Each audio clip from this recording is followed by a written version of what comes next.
mean, it's not the volumes by any means that, dealerships are used to, which is why they've had to cut costs. But they are, I think it would be incorrect to assume that no sales are happening. I think they are selling cars. And I've talked to dealerships, every single day that are telling me, we just had, we sold 15 cars yesterday. Over the weekend, we sold 30 cars. They're just doing it in a really, really different way right now. And when you think about it, like regardless of what your income is, and yes, we're going through tough times, and you may have lost your job, but in Canada there are 600,000 leases coming due this year, so people will need a car. And there are different options that they have to look at, whether they're going to buy it out, lease another one. The reality is, yeah, it's going to change, but there's still going to be people buying cars. Yeah, that's a great point. And I think if you take a look at the people that are coming off lease, the best thing that you could be doing right now, especially the ones that either their lease is up or it is in the next month, is to send them, hey, your lease is coming up. I'm going to send you a link so that you can take a look at the newer version of that vehicle, or, other options that you have online. Like, you can take a look at this now so that you're prepared. And that outreach is not going to come across as salesy. It's going to come across as helpful. And that's really, I think, the thing that people need to focus on right now is like, how can we be of service?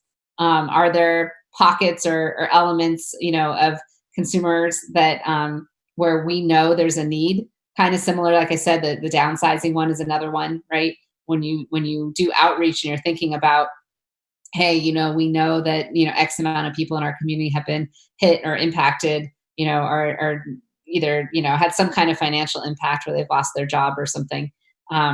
So we're just reaching out to let you know that we are here for you if you need to downsize your vehicle. We know that there's a lot of pressure in that monthly payment. Like, just those types of messages are going to do wonders. But the lease one is a great one. We look at that all the time as an opportunity to, get ahead of it and let people at least take the time. Because the reality is we're all home.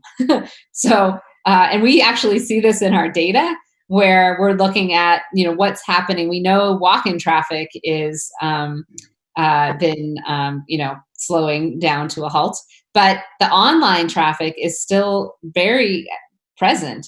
I was just looking at data yesterday that shows, the dealer website traffic is maybe down 25%, but the activity that's happening in online deal making is up close to 20%. And then the people that are actually starting the buying process online is up 47%.